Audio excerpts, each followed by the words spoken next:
Hey folks, and welcome to Typology, the show in which we explore the mystery of the human personality through the lens of the Enneagram. I'm Anthony Skinner, producer of the show, and we are happy to have you here today. We have part 2 of our 2-part series with John Mark Comer. He is the author of My Name is Hope, Loveology, Garden City, God Has a Name, and his latest book, The Ruthless, Elimination of Hurry. He is also the pastor for Teaching and Vision at Bridgetown Church in Portland, Oregon, where he lives, works, and writes. He is an Enneagram One. So let's pick back up in our conversation with Ian and John Mark as they discuss Enneagram and how in growth and maturity your vice actually becomes your virtue. So here we are with John Mark Comer and your host, Ian Cron. Do you remember in The Great Divorce, there's that famous scene that Lewis writes, it's amazing, right? Where the guy has this little sulfur-spitting demon on his shoulder, and the angel says, we got to kill that thing. You know what I mean? And he's like, oh, no, I can't live without it. I can't live without it. He goes, oh, well, if we kill that thing, you can come with me into the kingdom. And he's like, I can't live without it. And the little demon's going, you can't live without me. You can't live without me. And then finally, the guy lets the angel kill that demon on his shoulder. And what happens? The demon turns into a beautiful horse. Wow. And the guy rides off into the kingdom on it. And I think that is such a great illustration of what you just said, which is like, if you can allow God to, if you will, kill off the false self of our personality styles, vice, and you know what I mean? It can actually turn into the horse that you ride off into with glory. So literally, the vice of resentment and anger, when it is, let's get right to it. Once it's dead, right, can be resurrected into something called serenity, which you can ride off on into glory. Wow, that's amazing. And to be, that's like so inspiring to hear that. This is going to be a good day. It's 7 a.m. for those of you listening on West Coast time. Ian was not very thoughtful for a Pacific Northwester. And, so dang you, Ian Cron. Well, we aim to please here at Typology. We aim to please. Hey, one of the lines that I feel God keeps bringing to my heart that actually came through an interesting experience. Number of years ago, probably 5 years ago now, I did inner healing prayer with my community, actually, which I don't know if you're familiar with that or that's a part of your repertoire practice, but kind of healing in memories would be another name for it, where you just kind of go back with a couple of people and there's a person in our community that was trained for it, and you revisit past memories and wounds and ask where God was and ask for God's voice over it, and you're essentially looking for some kind of inner emotional healing of memories. And I have a pretty happy childhood, come from a really not perfect, but really healthy family of origin. But the memory that almost immediately the Spirit brought me back to was this memory with my mom, my mom is my hero. She's kind of who I want to be when I grow up. So I have a great relationship with her. But it was when we lived in a house that we lived there from 6 to 10. So somewhere in the 6 to 10 range. I don't remember when.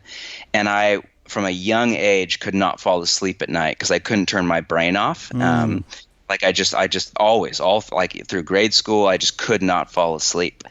And so the way that my mom would get me to fall asleep is she'd come into my room and she would smooth out my bedspread perfectly. I would lay in my back and she'd smooth out the bedspread perfectly, no wrinkles. She'd tuck it in on the sides and it would be just perfect. And she'd give me a kiss goodnight.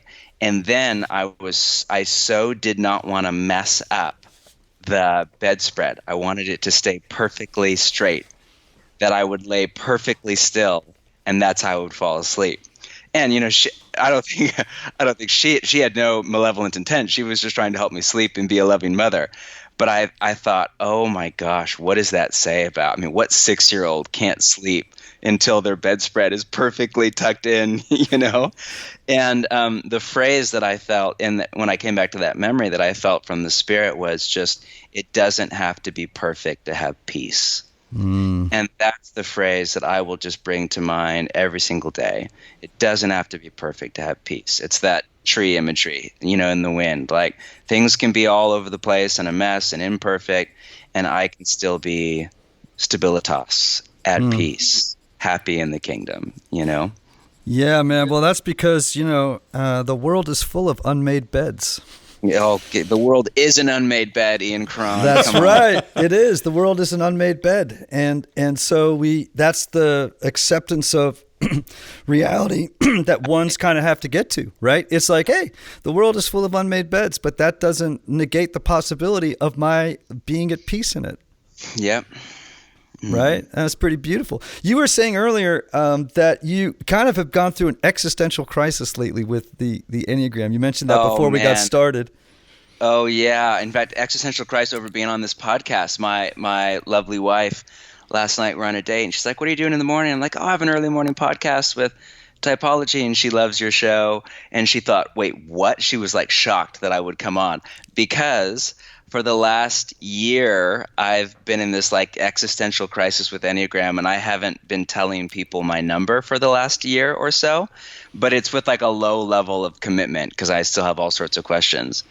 So, yeah, I think, like I said, I got into Enneagram maybe 8 years ago, and it was before it was more popularized through the work of people like yourself and others, which we're so grateful for. And so I'd never heard of it. None of my friends were into it. It was just like me and my therapist. And, I think I gave a book to my wife early on. And we started spreading it around our church and such. But I hate, and I still love Enneagram, but I really struggle with how it's been weaponized. And I really don't, like I said earlier, don't enjoy it as a theory of personality for interpersonal relationships. Just personally, I like some of the other ones. I don't, and I think that could just be my oneness in that I'm so bent to see what's wrong. And I don't want to interpret like if a 7 says to me, let's have another glass of wine or whatever, I don't want to interpret that as they're running from the pain of their wound or whatever.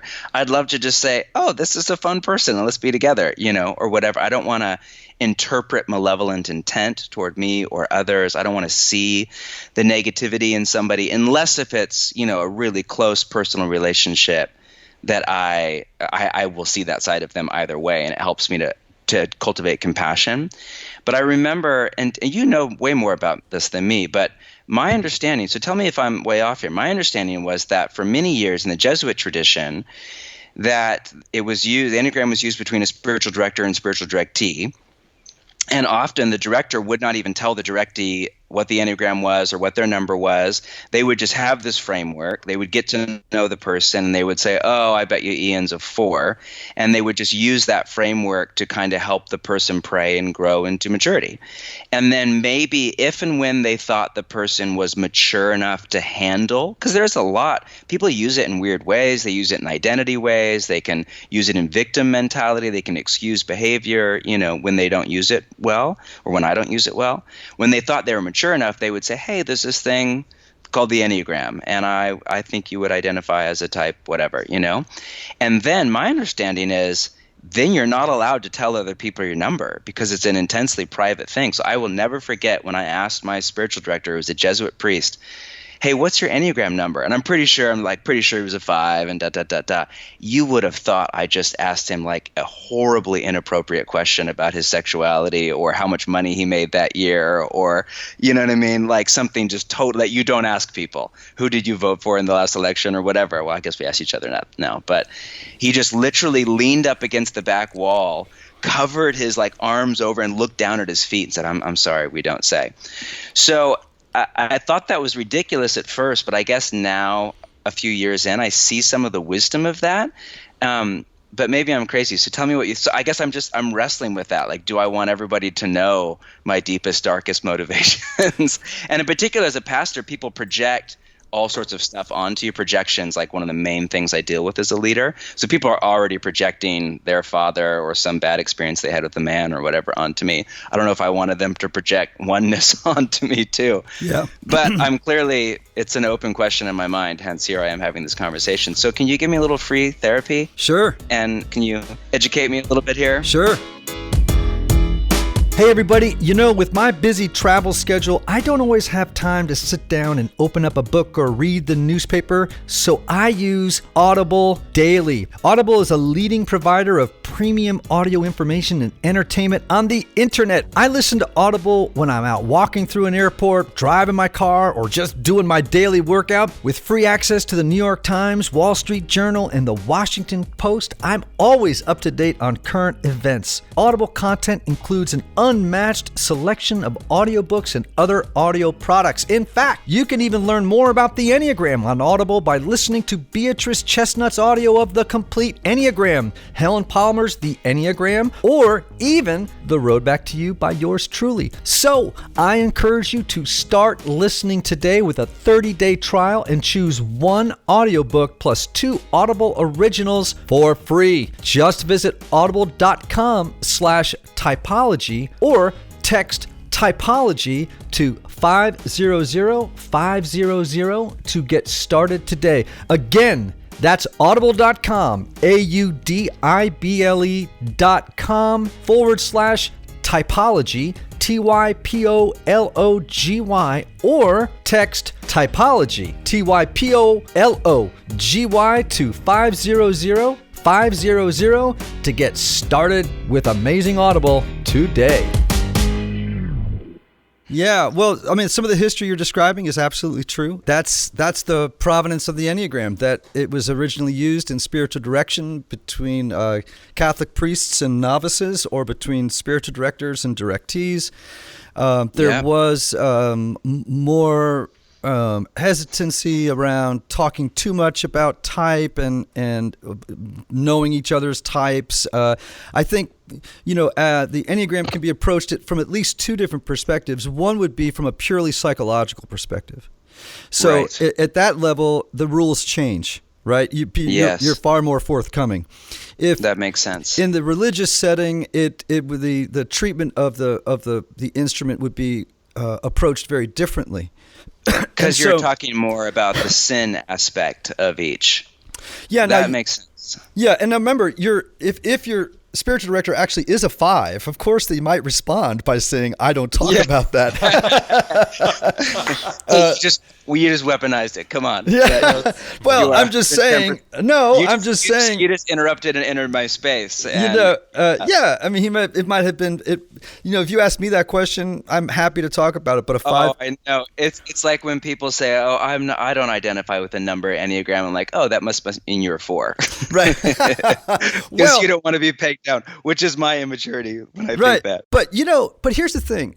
There is some value to it in that regard, because if you and again, it all depends on how you hold the information.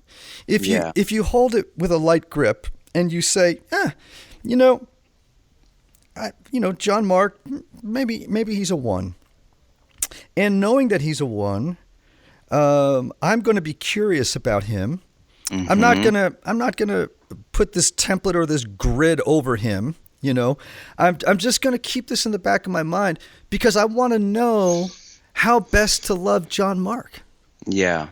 Now, I don't have to turn that into an overt conversation, right? It's just in the back of my mind. I'm thinking, how can I best serve his interests, spiritually, psychologically? How do I support him in his journey toward transformation? And so I just have it as a little data point floating around in the back of my brain, Yeah. I think it can help in interpersonal relationships for sure if it's held well. It's all about what's your posture toward this information. Yeah. So one of the things I tell people all the time is, just because you know my number doesn't mean you know me. Yes. That's well said. So it's just a point. It's a way of saying, well, there is a dimension of Ian's person that seems to fall into this constellation or this suite of behaviors and ways of seeing the world that sounds like an Enneagram One. It's a low resolution picture of what it's like to be Ian. It's not the fullness of who Ian is, but it's a dimension of him that maybe I should keep in the back of my mind And what it does is it gives me a way to communicate and to be with Ian in a way that will, create the possibility of his becoming a better Ian. Yeah. And me enjoy it.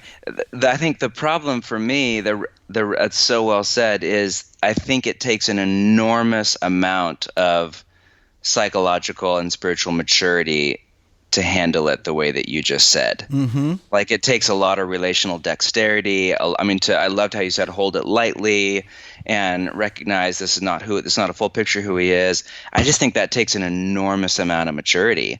And the problem is now Enneagram is out and it's running wild through our churches and cities, which is kind of great, but through people across the maturity spectrum. Mm-hmm. And I think, if you don't have that kind of mental dexterity and emotional maturity, it's just so easy to weaponize, Sounds like Christianity. Yeah. Sounds like atonement theory. We should only give it to people that are like really mature. Only after you reach a certain level of psychological maturity will we help you actually explain the death and resurrection. Well, people used to say to me all the time, like, well, the Enneagram, I went on the internet and, there's a lot of crazy things about the Enneagram. I go, oh, yeah? Just throw Jesus in the search field and see what comes up. Google history of the Western Church and see what comes. Yeah, you'll get some weird. You'll get some weirdness. but you're right. That's the best answer anybody could possibly give, right there. Well, but the thing is, right, is we can take anything that's good and distort it, and you have to ask yourself, well, is it better to let it loose and let it do its good where it does it, or do we keep it to ourselves to some small clique, like a Gnostic cult around the Enneagram? I'm like, well. And it was cultish early on. I mean, it definitely sounds to me like kind of cultish for a couple of kids there. Oh, yeah. And so I feel like, I do a lot of re-education. You do a lot of re-education in your job. I do a lot of re-education in my job to try and get people to have the healthiest sort of expression of their work, their personal, psychological, and spiritual work. You do the same in your role as a pastor. We're always going around trying to, sweep the street of all the kookiness, and try to give people the best version of what that, from our perspective, can be had. So that's so well said. Maybe that's just again back to my chronic need to control things to make it all right. Yep. And the way that I just have to release that and let that go, let go of outcomes. Yeah. And just what is. Yeah. I mean, I completely agree. I think to say there's only one right way for this thing to be used, it would probably be kind of limiting because, Yeah. And I'm not saying that at all. I was just more thinking for my own personal. Yeah. Not some like agenda for Enneagram in the world. No, because that's the irony is I want you to have a podcast interviewing other ones so I can listen. Yeah. All right. Well, listen. But I just don't want everybody to know that I'm a one. Too late. Roughly about 500,000 people this month are going to know you're a one. So listen, here's the irony of it. My wife was like, wait, you're doing what in the morning? She's like, you went from not telling anybody your number for like a year and a half to you're going on a podcast that has lots of listeners. I'm like, well, I need to process my crap. That's right. You said, well, that's my 9-wing, baby. Yeah. Oh man, that 9-wing is something fierce. Oh, it's a good thing though. So listen, you've got a new book. It's called the Ruthless Elimination of Hurry: How to Stay Emotionally Healthy and Spiritually Alive in the Chaos of the Modern World. It just dropped a couple of weeks ago. Even got the subtitle in. Yeah, just a couple of weeks. All right.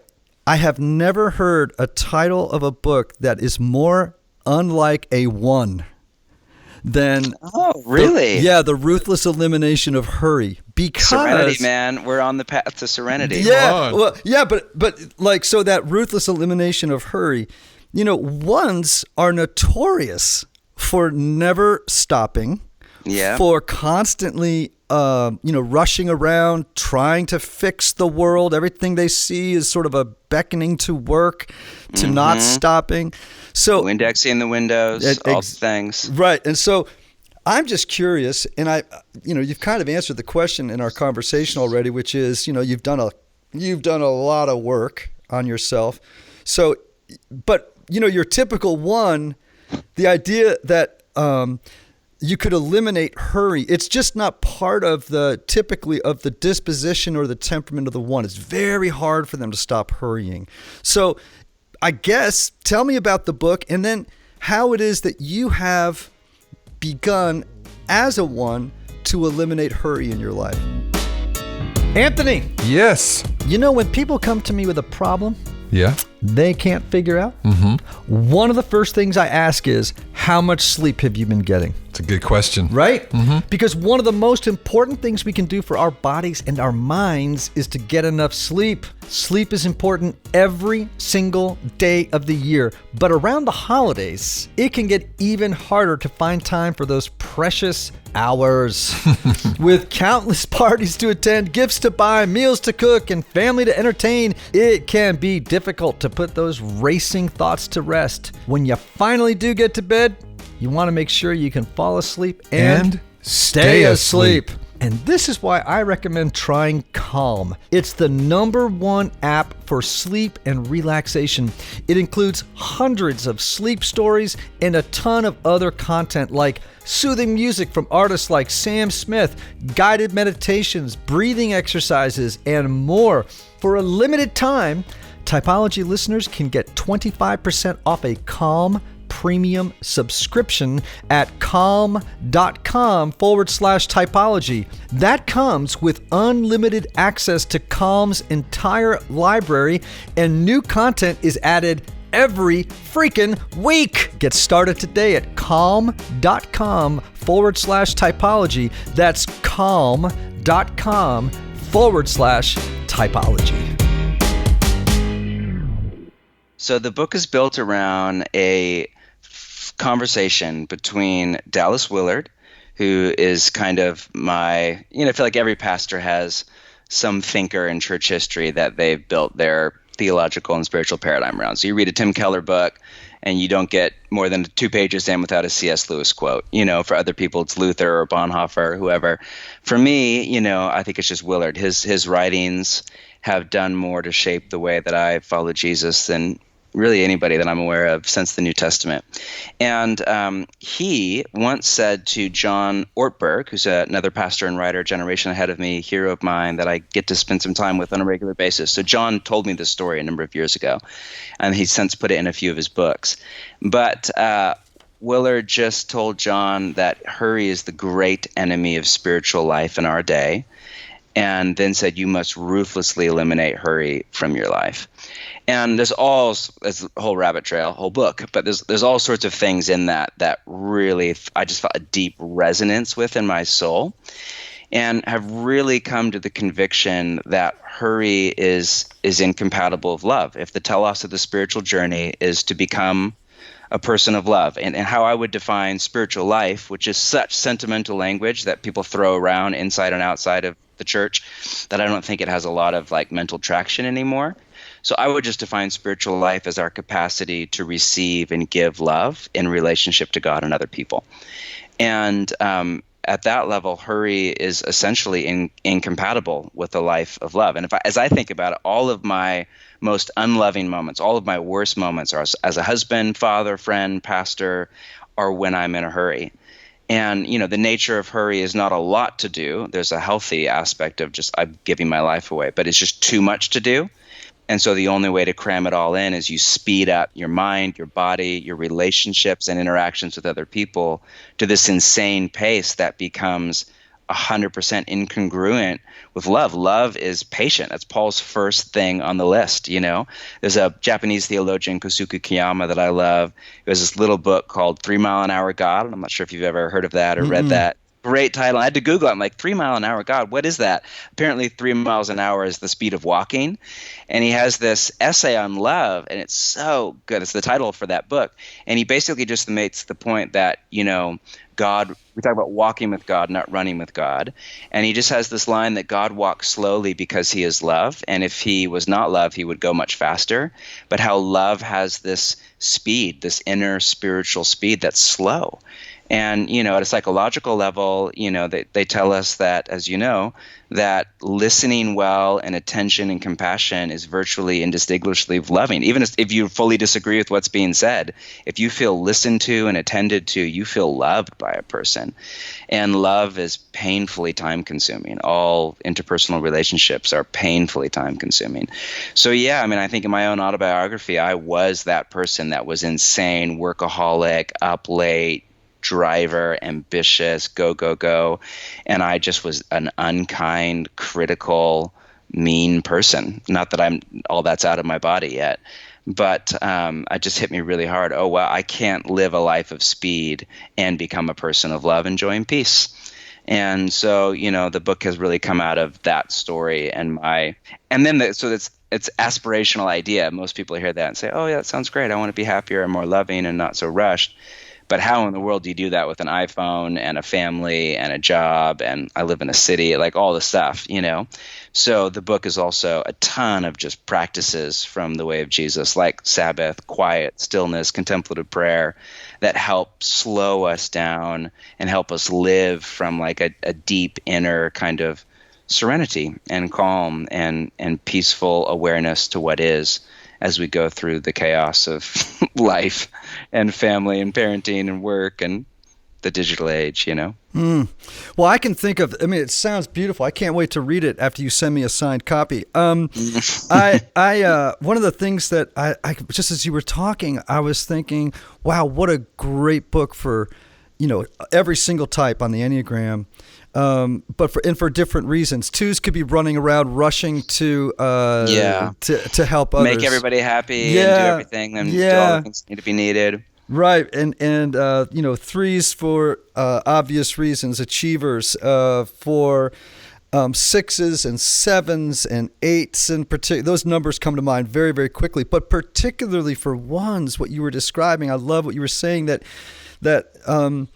If you can learn to live in a different space than hurry, then you can find this love and this peace and this serenity that is really what you're after. Yeah. And so obviously to ones who are listening, there is a book written by someone who understands you. It is called The Ruthless Elimination of Hurry. And I promise you, even though I haven't read it, just based on this conversation, it will be of great value to every type. But ones, listen carefully, because interestingly enough, John Mark, the two numbers that probably listen to our show and read my book and other things that more than any other types are nines and ones.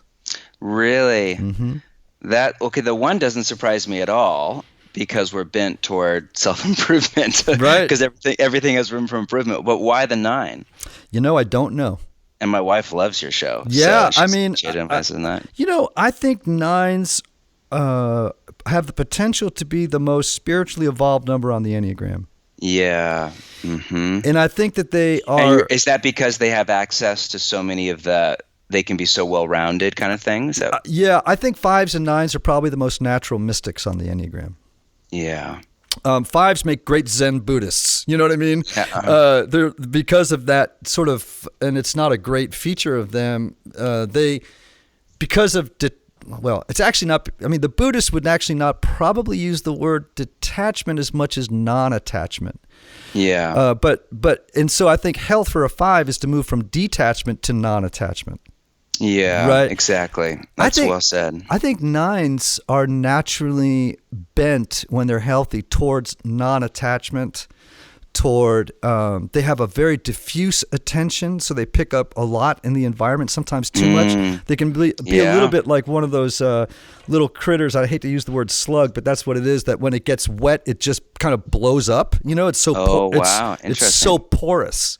It's just taking in too much. I think that can happen with 9s, and I think that's why. Yeah, my wife is like that. Yeah, they can. That's why they start to narcotize or check out. It's just too much. It's too much to take in. Yeah. Wow. Whereas a 3. But yeah, I mean, she is incredibly aware, spiritually, socially, psychologically. When she doesn't check out, she's in that space, but without my criticism, moral judgment of everything. She can more take it in without moralizing like I do. Right. Just accepting it as it is. It just is. Yes. Right. Mm-hmm. No judgment, no analysis, no pre-existing biases being brought to the table. Yes, which I bring all of that. Oh, me too. Me too. Right. Hey, everybody, we'll be right back to our guest. But first, I want to thank our newest sponsor, Lipscomb University. Woo-hoo! Yes, indeed. Lipscomb University Marriage and Family Therapy Master's Program is the only marriage and family therapy program in Nashville to achieve COA-MFTE accreditation, the most rigorous accrediting standard in the field. It places Lipscomb's MFT program among the country's best and features specializations in play therapy and conflict management. Now listen, everybody, Chris Gonzalez, who is the director of the program, is a real good friend. And I'm telling you, this is a super high quality program. I'm a therapist. I know what good therapists look like when they come out of school, and I can tell you all the graduates of this program that I know, and there's plenty, rock at what they do. Now, the deadline to apply for fall is March 15th, so don't wait to get your master's and become a licensed marriage and family therapist. Go to lipscomb.edu/MFT. Applications are being accepted now. Again, that's Lipscomb, lipscomb.edu/MFT. And now, back to our guest. Now, interestingly about your wife, who is a 9, you told me that was a recent discovery for her and that it was pretty eye-opening. Yeah, that's so interesting. So again, we got into Enneagram maybe 7-8 years ago. I got into it first, then gave her the book. She read Roar's book, and this is before there was podcasts and stuff that we knew of. And she identified as a 2 right away, and has sat with that for, 5 years or whatever, 6 years. And then last summer, through a series of events, basically she realized that she had mistyped herself. And she realized that she was a 9, and now she just regularly will say to me, "What was I thinking? How do I possibly think that I was a 2?" And she has chronic health issues. She has Lyme disease, which has been a great part of our story and even our formation, and even forcing me and her to both accept reality, And I think a lot of, she would say, well, I don't identify with some of the industriousness of the 2, I think because I'm unwell or because I'm tired all the time. And then now she's realizing a lot of what she blamed on her disease is just her 9ness. So she was like devastated when I remember last summer she went into almost a depression for a month because all this stuff that she's like, well, I'm just tired. I have chronic health. And she's like, yes, but actually, I just check out and don't want to be present because it's painful. Well, I mean, that's but beautiful. It was like, that's so funny. It was like it caused this stir in our family and community. And like when a millennial re-identifies as a different type, I feel like that's when a baby boomer, like when a Protestant would become Catholic or something. It was just like this scandal. It's not actually a scandal. They still love Jesus and follow Jesus, but it's like, no, you can't do that. So it was all the talk of our little circle of friends for a couple of months last summer. That is fantastic. That's hilarious. Wow. But it's been actually amazing to see. I mean, as she's been sitting with that for the last year, it's been enormously helpful for her and her growth, and just her realizing how much she does check out. And the last 6 months, has been more present than she ever has. You know, it's interesting. That is the most common mistype I see is 9s and 2s. Wow. Really? Yeah, and there's a reason for it that we won't go into. Maybe at some later date, but it's a very common mistype. I want to ask you why, but I guess we've got to stay in the one vein. Well, actually, we got to stay in the time thing, man, because how you say 1s and 9s are your most common listeners. What's your opinion on and I don't think there's any empirical data yet, or maybe there is by now. Do you think that 1s really are the least common type, as so many people say, or? No, 4s are the least. I mean, we speculate that 4s are the least represented in the population, and that 6s are the most. There are more 6s than any other type. The second type that we see or that people speculate is sort of number 2 represented in the population is 9s. So there's a lot of 6s and 9s. A lot of 6s and 9s. Yeah, because I've heard that my whole life, and since the whole time I've been around Enneagram, but like my own church experience doesn't, like there's a lot of 1s in our church. And there's hardly any 6s. I probably know less 6s than anybody. And I've always tried to figure out, is that an urban thing? Is that 6s don't migrate towards cities? Is that a church thing? Is that they just disappear? Is that I know a ton of 9s. Now that you think about it, I would probably have more 9s in our church than anybody else. You know, it's interesting when I do workshops. The number that's least represented at it almost every single time is 6s. Yeah. And I think, well, first of all, I think 6s take the longest amount of time. This may be an overstatement. I'd have to think about it more. But 6s have the hardest time identifying their type. In fact, if someone says to me, what type has the hardest time figuring out its type? And I always go 6s. It's just sort of part of their ambivalence. The lack of confidence sometimes 6s have in their decision-making ability. It's like they're almost afraid to self-diagnose. Yeah, that anxiety, yeah. Yeah, and also they don't show up, I think, at a lot of things because there is that anxiety. Like, well, what is this? And who is the guy teaching it? Is he, as the authority figure, is that person trustworthy? And is this an Eastern cult? And what is this? And it looks like the pentagram. And right. Yeah. But they're, 6s, for whatever reason, they're even hard to get on the show. Not because they're hard to sort of figure out who they are, and they don't naturally raise their hand and say, I'm a 6, I want to be on your show. 3s all the time are sending me press kits. I want to be on your show. I got a new book coming out, or 7s want to be on because it's going to be a really fun conversation. It's just going to be a fun time. Yeah. And 9s love to come on, but I do have a harder time with 1s, 5s, 6s. Getting those types on the show is a little bit more difficult. You have a lot of 1 listeners, but they don't like to come on the show. We had a 1 on who's a dear friend not too long ago, and she was like, I just sort of stayed up last night preparing for this. It's like they want to do it perfectly. They just want to get it right, and so it creates a lot of anxiety to be on the show, and they get like, I don't know if I want to. And it's exposure, all your stuff, and front of all these people. All that. Hey everybody, I want to tell you about my friend Michael Cusick and Restoring the Soul. One of the lessons I've learned, Anthony, tell me, is that not everybody benefits from a traditional 50-minute hour, or even from the typical weekly sessions, and this is why. Some people, even though they may have a great therapist, can go to couples therapy or personal counseling for months or even years. Some folks, they never really get anywhere if they're just going on a weekly basis. They don't make any progress. That's right.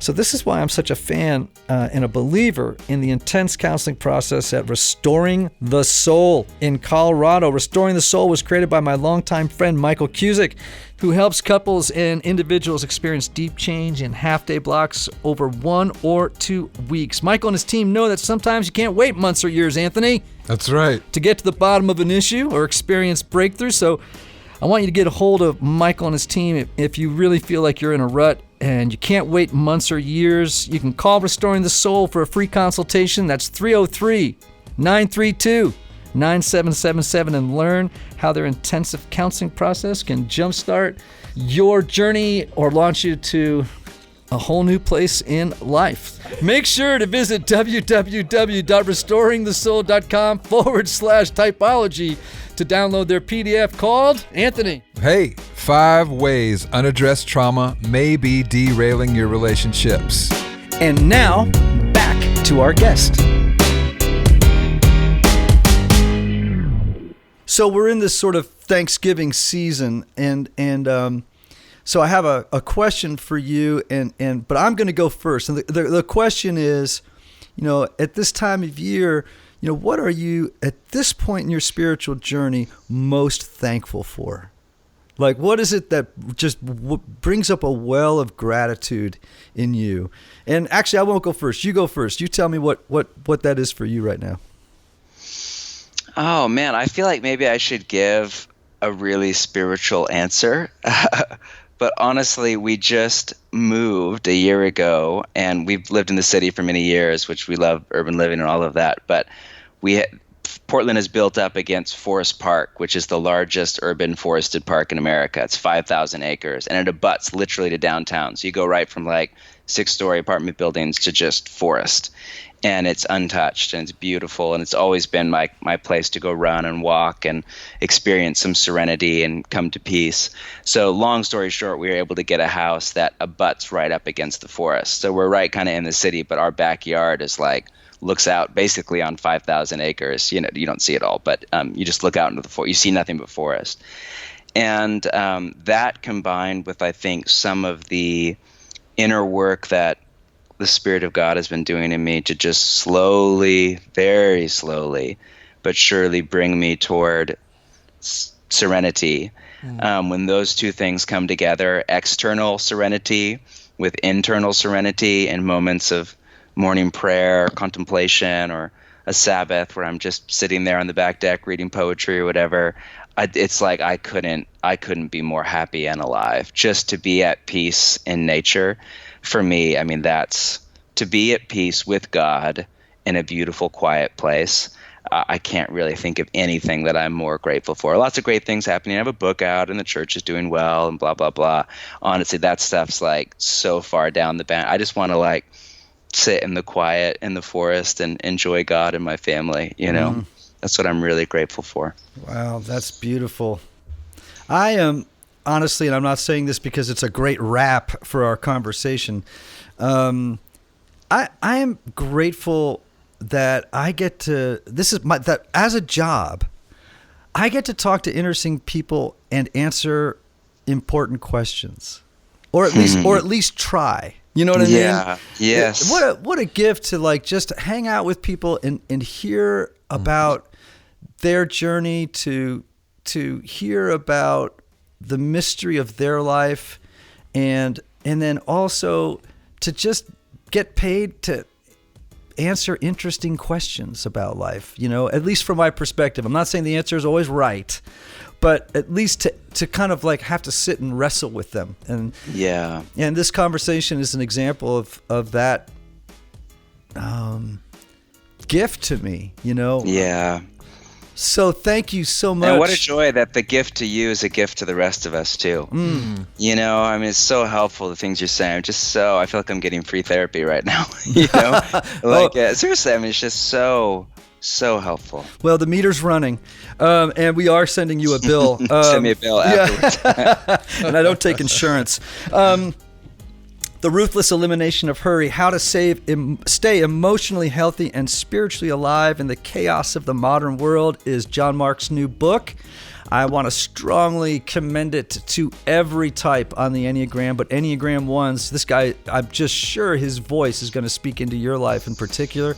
John Mark, thank you for being on with us, and I hope that we have a face-to-face one day at one of these speaking gigs we're at together. Yes. Absolutely. Or if you're ever in Portland, you look me up, Coffee's on Me, or Powell's. Let me peruse Powell's with you, and we'll get some good books, fellow literary fan that we are.